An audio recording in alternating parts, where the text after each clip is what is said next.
Hello friends, welcome to Kavita medicos education. और ये part second है पल्मोनरी ट्यूबरकुलोसिस का। तो यहाँ पर हम पार्ट सेकंड में पढ़ने वाले हैं pathophysiology, sign and symptoms, diagnosis and treatment.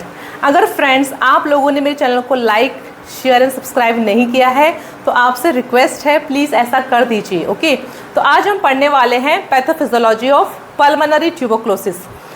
तो देखो, ये है ड्यू टू इटियोलॉजिकल फैक्टर्स। तो जो भी कारण से टीबी होता है, जितने भी हमने कारण पढ़े थे, जैसे कि अगर पेशेंट की इम्यूनिटी कमज़ोर है या फिर उसको कोई बीमारी है, HIV है, एड्स है, तो अगर वो अपने आसपास ऐसी एयर को इनहेल करता है जिसमें बैक्टीरिया प्रेजेंट है, तो वो जो बैक्टीरिया है टीबी का, वो उसके लंग्स के अंदर चला जाएगा। ठीक है, जैसे कि यहाँ पर ये पर्सन मैंने दिखा रखा है, इसको एक्टिव टीबी है, ये सिम्टम शो कर रहा है। अगर हम इसके आसपास जाते हैं, इसने खांसी करी, कफ किया, स्नीज किया या इससे बात कर रहे हैं और हम भी वही एयर को अंदर इनहेल कर रहे हैं, तो वो क्या होगा, वो बैक्टीरिया हमारे अंदर भी जाएगा, क्योंकि ये बैक्टीरिया एयर में काफ़ी लंबे टाइम तक रह सकते हैं। फिर क्या होगा, bacteria deposit and multiply in alveoli. तो अब ये बैक्टीरिया हमारे अंदर गया और ये हमारे लंग्स में किस वाले भाग में जाएगा? देखो, ये बैक्टीरिया हमारे सबसे पहले लोअर वाले लंग्स में जाएगा। लंग्स का जो सबसे डिस्टिल वाला भाग है, सबसे नीचे का जो भाग है, लोअर लोब है, पहले वहाँ जाएगा। वहाँ पर क्या होते हैं, एल्वुलाई होते हैं। इन बैक्टीरिया को क्या पसंद होता है, ऑक्सीजन काफ़ी पसंद होता है और एल्वुलाई में गैसेस एक्सचेंज होता है। तो सबसे पहले ये बैक्टीरिया कहाँ जाके अटैक करेंगे, हमारे एल्वुलाई के अंदर। ठीक है, वहाँ पर ये बैठ जाएंगे, वहाँ पर ये सर्वाइव करेंगे, वहाँ पर ये मल्टीप्लाई करना शुरू कर देंगे। और यहाँ पर ये बैक्टीरिया क्या करेंगे, अब सर्वाइव करना शुरू कर देंगे, यहाँ पर डिपॉजिट हो जाएंगे। जैसे ही बैक्टीरिया वहाँ अपना मल्टीप्लाई करना शुरू करेंगे, सर्वाइव करना शुरू करेंगे, तो हमारी बॉडी में क्या होगा, हमारी इम्यून सिस्टम जागरूक हो जाएगी। Stimulates bodies immune system. तो इससे क्या होगा, हमारी बॉडी का इम्यून रिस्पॉन्स जागरूक हो जाएगा।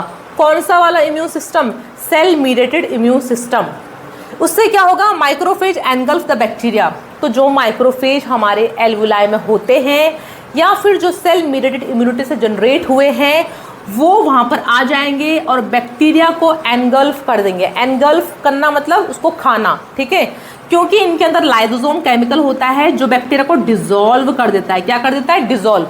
तो वहाँ पर अब हमारी इम्यून सेल, हमारे माइक्रोफेज आ जाएंगे, उस बैक्टीरिया को वो निगल लेंगे, जिसको बोलते हैं फैगोसाइटोसिस, और उसको लाइसोसोम से डिस्ट्रॉय करके उसको खा जाएंगे and destroy few of them. यहाँ पर क्या होता है, ये बैक्टीरिया बड़े अलग काइंड के बैक्टीरिया होते हैं। ये माइक्रोफेज को ऐसा नहीं करने देता, क्योंकि ये कुछ खास तरह के प्रोटीन से बनता है, इसके अंदर कुछ खास तरह के फैक्टर्स होते हैं। तो हमारा जो माइक्रोफेज है, हमारा इम्यून सेल है, वो इसको पूरी तरह से किल नहीं कर पाता।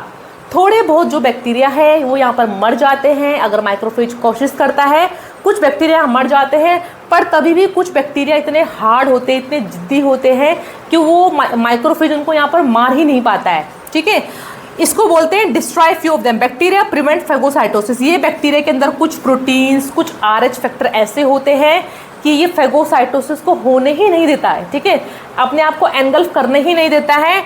And process keeps multiplying. और वहाँ हमारे एल्वुलाई के अंदर, हमारे माइक्रोफेज के अंदर लगातार अपनी जनसंख्या को बढ़ाता रहता है, मल्टीप्लाई होता रहता है।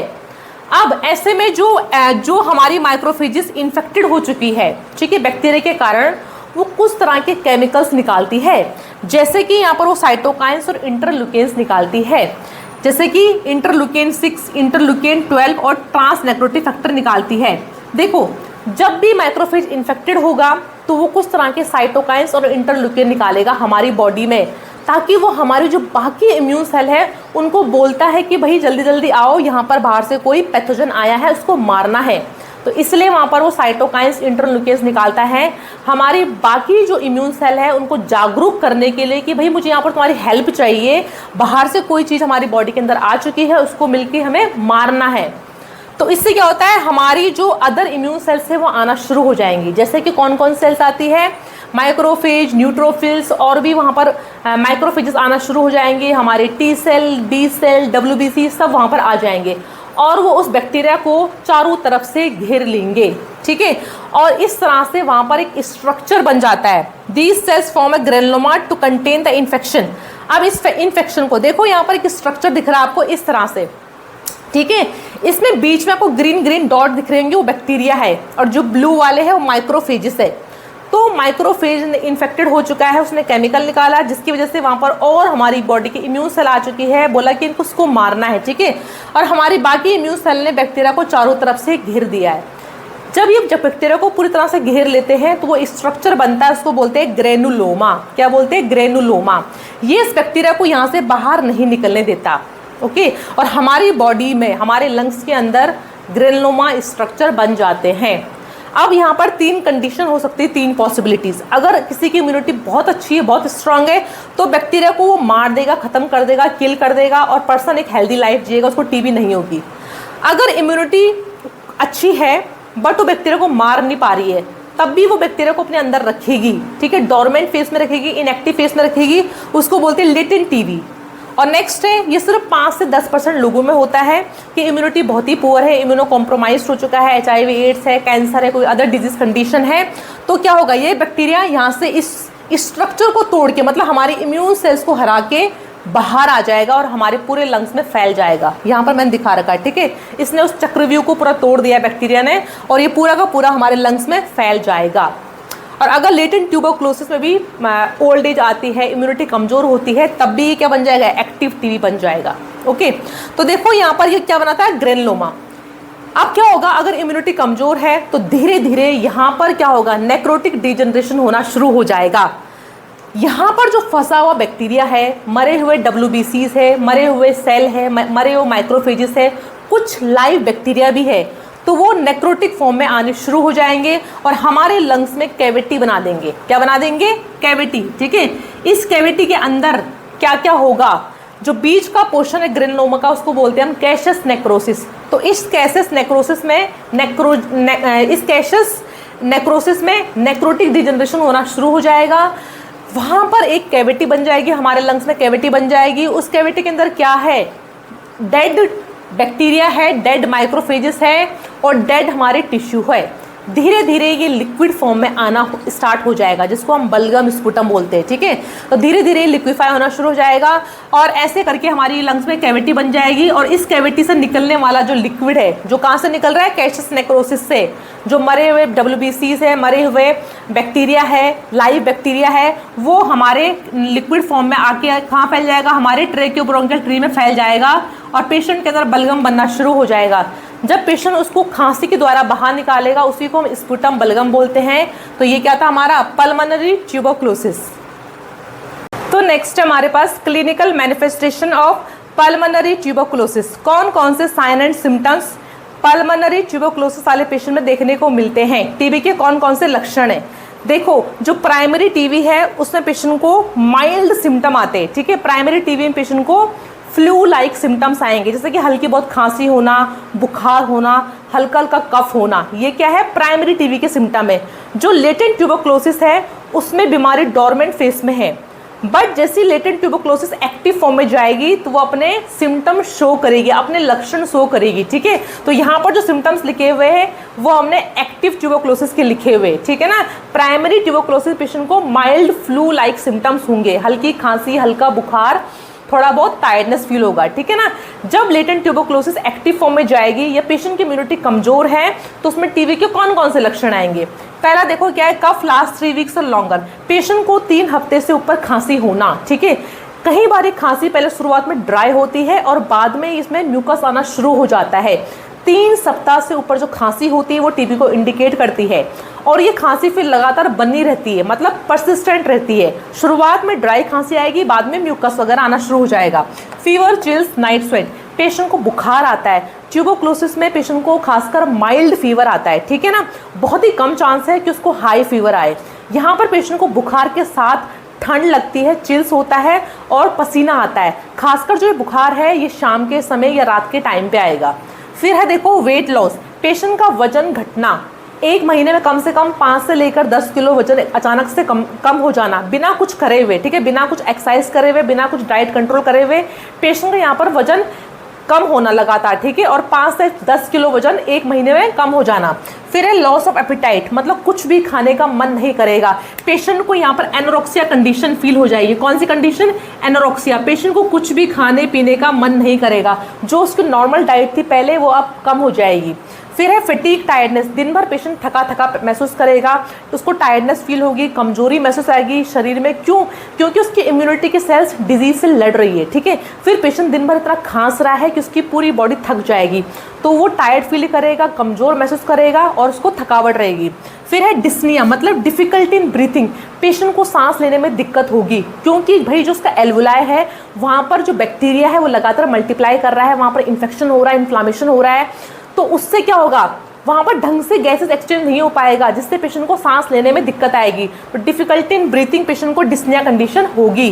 फिर है विजिंग और हॉर्सनेस, कई बार पेशेंट को जो आवाज़ है वो काफ़ी मोटी निकलती है, ठीक है, हॉर्सनेस उसकी वॉइस में, कई बार विजिंग की आवाज़ आती है। क्यों?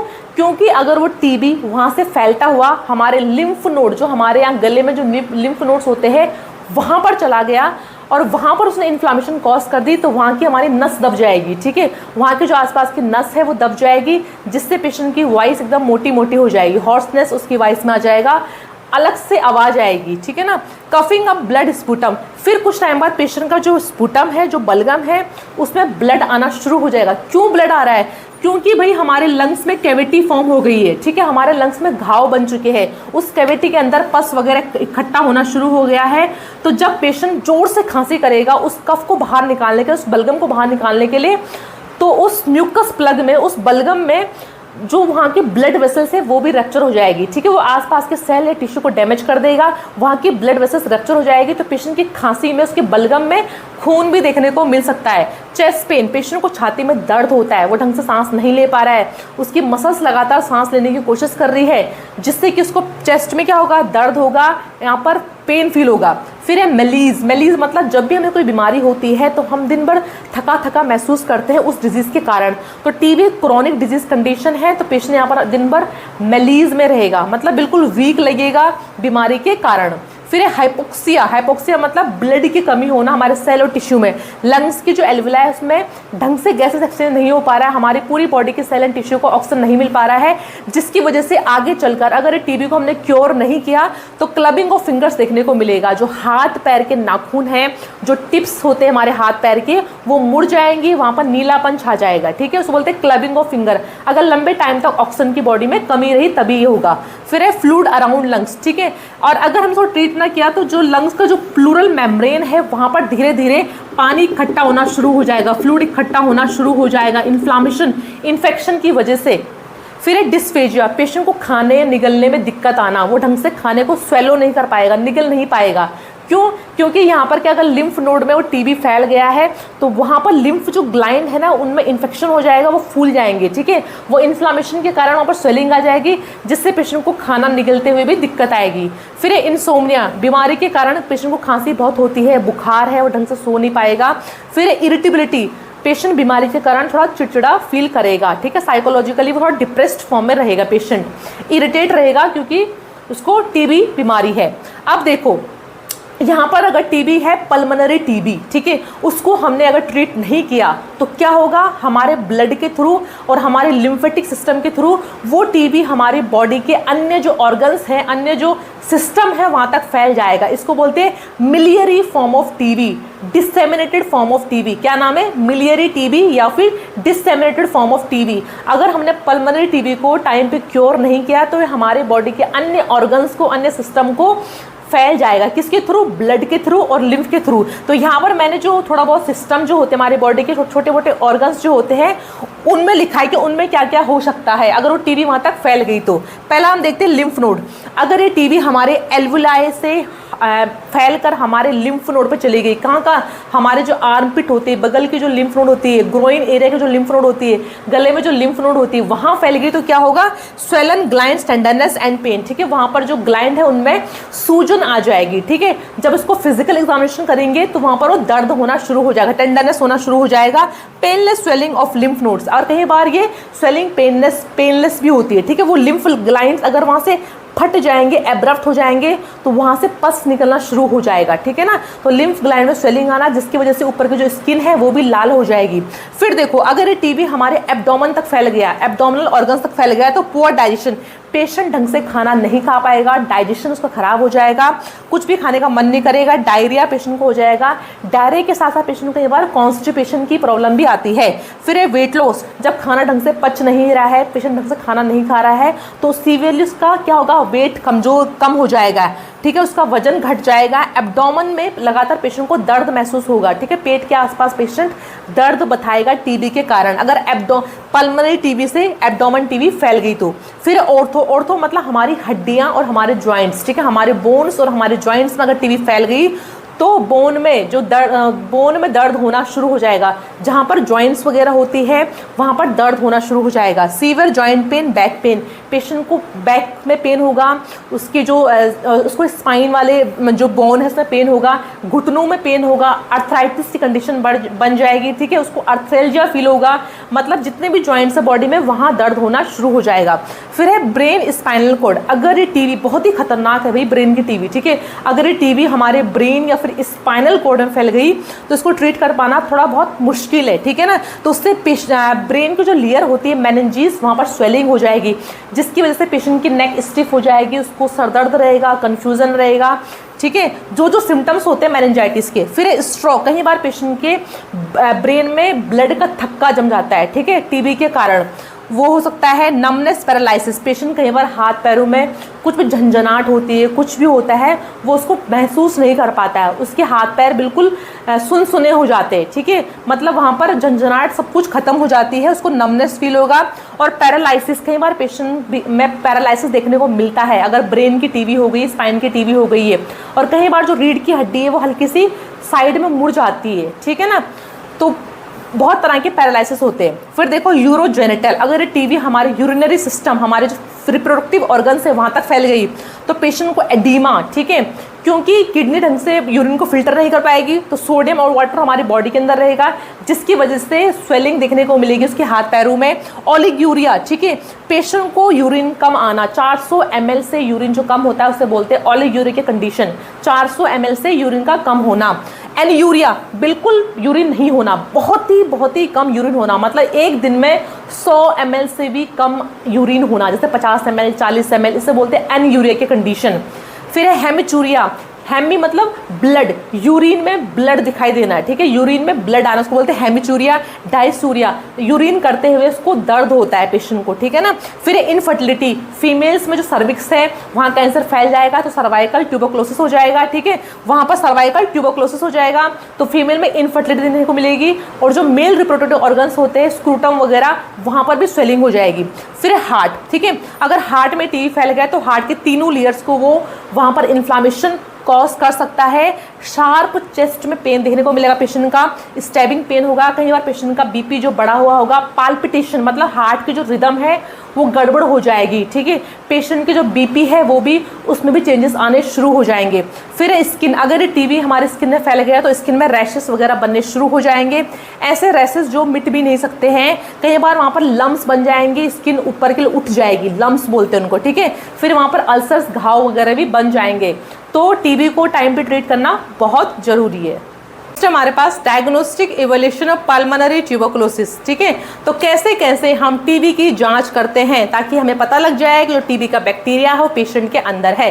तो यहाँ पर हम कौन कौन सी जांच कराते हैं।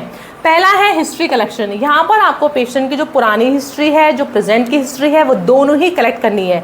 जैसे कि पुरानी हिस्ट्री में आप पेशेंट से पूछ सकते हो कि आपकी फैमिली में कभी किसी को टीबी रही है, या फिर पहले आपको कभी टीबी थी और आपने ट्रीटमेंट लिया हो और उसको बीच में ही छोड़ दिया, ठीक है ना।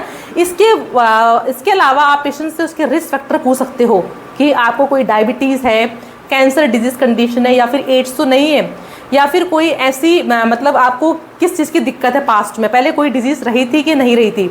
इसके अलावा पेशेंट से पूछ सकते हो कि आप किस जगह काम करते हो, आपका ऑक्यूपेशन क्या है, ठीक है, या फिर आपने बाहर की कंट्रीज़ में ट्रैवल किया है अभी या फिर नहीं, ठीक है।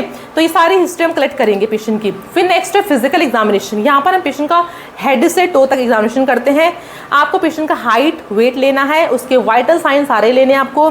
इसके अलावा पेशेंट को देखकर, ठीक है, उसके साइन एंड सिम्टम्स पूछकर आप पता कर सकते हो उसको टीबी है कि नहीं है। क्या पेशेंट को टीबी के कोई लक्षण आ रहे हैं, जैसे बुखार होना, खांसी आना, टायर्डनेस होना, या फिर स्पुटम में ब्लड आना, ठीक है ना। तो ये सारी हिस्ट्री हम कलेक्ट करेंगे फिजिकली। नेक्स्ट यहाँ पर हम क्या करेंगे फिजिकल एग्जामिनेशन में, पेशेंट के जो लंग्स से कोई आवाज़ तो नहीं आ रही है, क्रैकलिंग, रैंक की साउंड तो नहीं आ रही है, उसके लंग्स को इंस्पेक्शन के थ्रू, पाल्पेशन के थ्रू, ठीक है, स्टेथोस्कोप से उसके लंग्स के साउंड को सुनेंगे। नेक्स्ट देखो यहाँ पर क्या है, चेस्ट एक्सरे, ठीक है।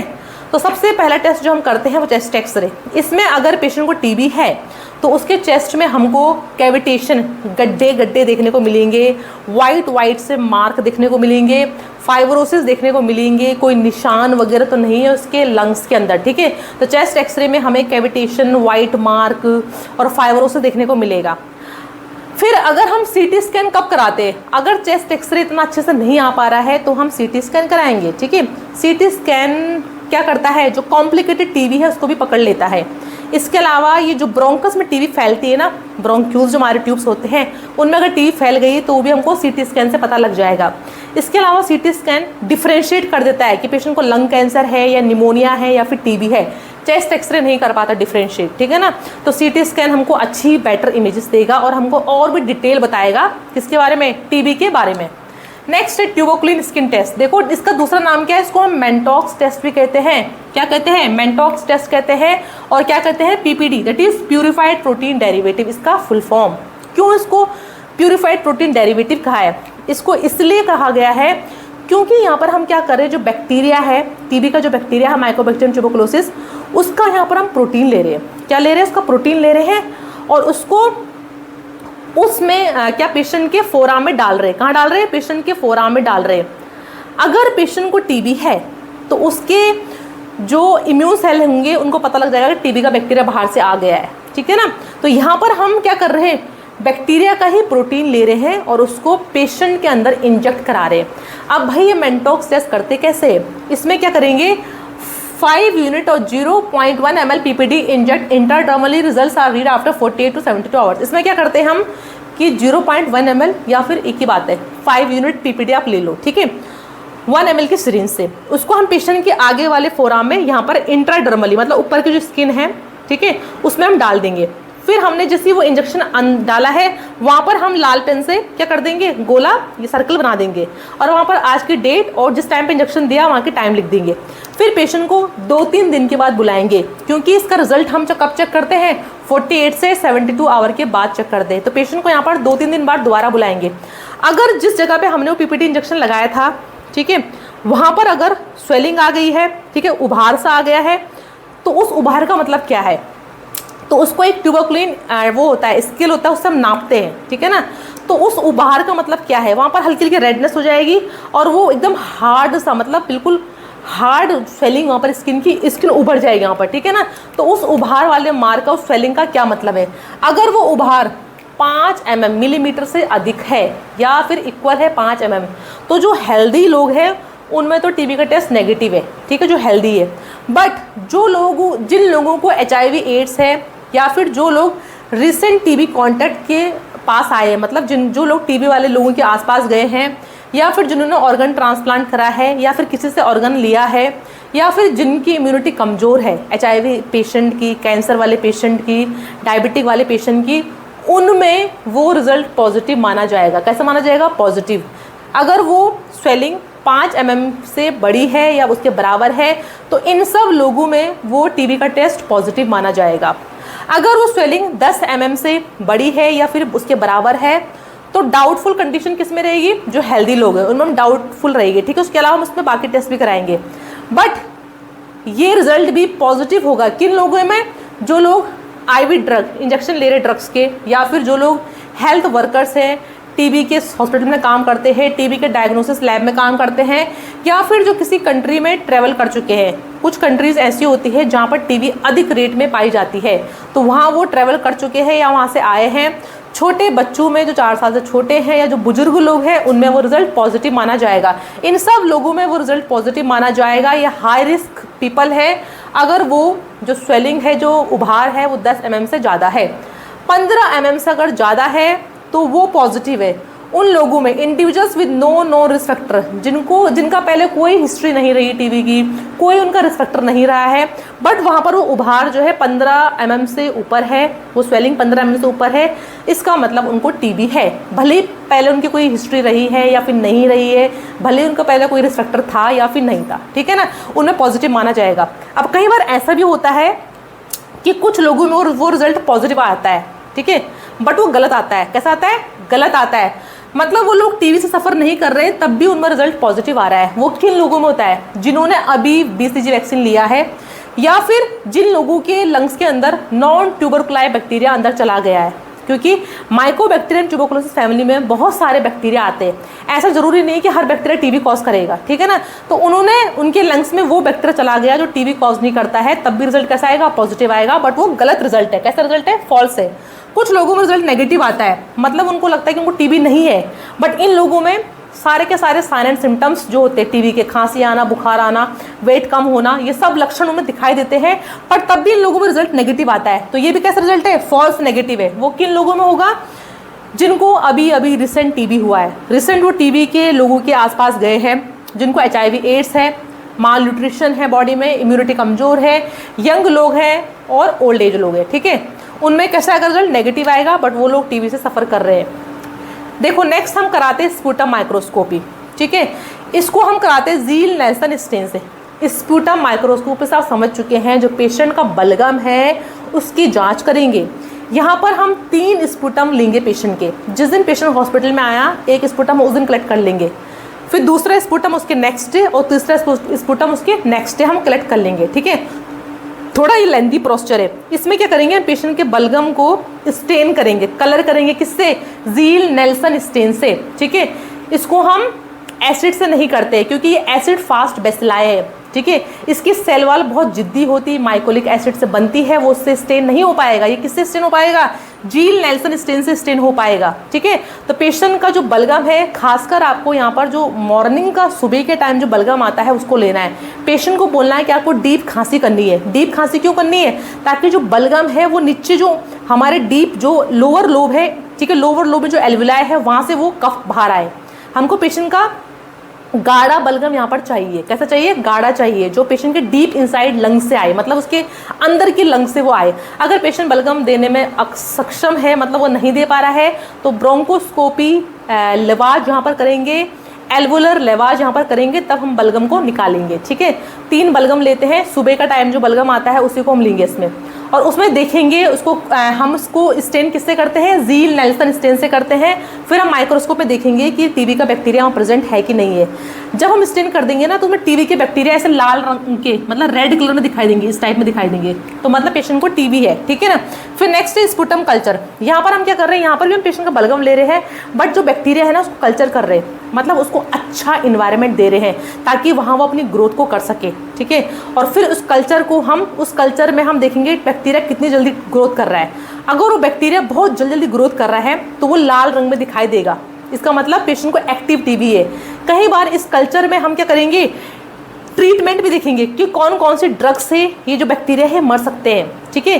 कहीं ये ड्रग रेजिस्टेंट बैक्टीरिया तो नहीं है, मतलब जो रिफाम्सिन ड्रग है स्पेशली, अगर वो रिफाम्सिन ड्रग से मर रहे हैं या फिर नहीं मर रहे हैं, तो हम यहाँ पर कल्चर करते हैं। वो कल्चर मतलब एक होता है मीडियम, कल्चर मतलब होता है एक मीडियम होता है, एक अच्छा इन्वायरमेंट होता है जिसमें बैक्टीरिया ग्रोथ करना शुरू कर देते हैं, ठीक है। ये मीडियम सॉलिड भी हो सकता है या फिर लिक्विड भी हो सकता है। इसको बोलते हैं गोल्ड स्टैंडर्ड, क्योंकि यहाँ पर हम जो बाकी मेडिसिन कैसा अपना इफेक्ट डाल रही है उन बैक्टीरिया में, वो भी चेक कर लेंगे कि मेडिसिन ढंग से काम कर रही है, मेडिसिन इन बैक्टीरिया को मार पा रही है या फिर नहीं मार पा रही है, वो भी हम इस कल्चर में चेक कर लेंगे। मतलब यहाँ पर हम जो बैक्टीरिया उसकी ग्रोथ को करवा रहे हैं, इसलिए इसको बोलते हैं गोल्ड स्टैंडर्ड। नेक्स्ट है न्यूक्लिक एसिड एम्प्लीफिकेशन टेस्ट, ठीक है। जो ये न्यूक्लिक एसिड एम्प्लीफिकेशन टेस्ट है, इसके एग्जाम्पल कौन कौन से? कैबनाट, ठीक है। कैबनाट तो इसका जेनेटिक नेम है। कैसा नेम है? जेनेटिक नेम है। जो कॉमर्शियल नेम है और जो कॉमन नेम है, जो आम भाषा में हम बोलते हैं, वो उसका नाम क्या है? कैबनाट का जो कॉमन नेम है वो क्या है? जीन एक्सपर्ट MTV और रिफाम्सिन, ओके। देखो इसका फुल फॉर्म क्या है कैबनाट का? Cartridge based nucleic acid amplification test. अब इस वाले टेस्ट में हम क्या करते हैं? यहाँ पर हम जो बैक्टीरिया है ना उसके DNA को या फिर RNA को चेक कर रहे हैं। किसको चेक कर रहे हैं? बैक्टीरिया के DNA या फिर RNA को चेक कर रहे हैं। पेशेंट के बलगम में, इसमें भी हम पेशेंट का स्पुटम ही लेंगे। क्या लेंगे? पेशेंट का स्पुटम ही इसमें लेंगे हम, ठीक है ना। तो यहाँ पर हम बैक्टीरिया के डीएनए आरएनए को चेक कर रहे हैं पॉलीमरेज चेन रिएक्शन के थ्रू कि उसके स्पुटम में वो जो बैक्टीरिया का डीएनए या फिर आरएनए प्रेजेंट है या फिर नहीं है, इससे बिल्कुल कंफर्म हो जाएगा। इसका एग्जांपल क्या है? कैबनाट, जिसको हम आम भाषा में जीन एक्सपर्ट रिफार्मसिन कहते हैं। रिफार्मसिन क्यों कहा गया है? चेक करने के लिए कि ये वाली दवाई इस बैक्टीरिया में काम कर रही है फिर नहीं कर रही है, रेजिस्टेंस तो नहीं है। एक और टेस्ट है, इसका नाम है IGRA, जिसको बोलते हैं इंटरफेरॉन गामा रिलीज एसे। इसको हम कैसे करते हैं? पेशेंट के हाथ से ब्लड लेंगे, ठीक है। अगर पेशेंट को कभी पहले टीबी रही थी तो उससे क्या होगा? पेशेंट के जो इम्यून सेल है उनको पता है कि टीबी के बैक्टीरिया से किस तरह से लड़ना है, क्योंकि हमारी इम्यूनिटी के अंदर एक वो होती है, मेमोरी होती है, ठीक है ना। तो पेशेंट का हमने ब्लड सैंपल यहाँ पर लिया और जो टीबी बैक्टीरिया है उसका एंटीजन लिया। एक छोटी सी कांच की टेस्ट ट्यूब आती है, उसमें पेशेंट का ब्लड डालना है और टीबी वाला बैक्टीरिया का एंटीजन डालना है, मतलब वो बैक्टीरिया डालना है, ठीक है। अगर पेशेंट के जो इम्यून वाले टी सेल है वो उस बैक्टीरिया को पहचान जाते हैं, उससे रिएक्शन करते हैं, तो वो इंटरफेरॉन गामा निकालते हैं। क्या निकालते हैं? Interferon gamma. अगर पेशेंट का टी सेल, मतलब जो उसका इम्यून सेल है, अगर वो इंटरफेरॉन गामा को निकाल रहा है, इसका मतलब पेशेंट को टीबी है, ठीक है, पेशेंट को टीबी है। इसमें 2 टेस्ट आते हैं, उनके नाम मैंने यहाँ पर लिखे हैं, क्वांटिफेरॉन टीबी गोल्ड प्लस और दूसरा क्या है? T spot TB.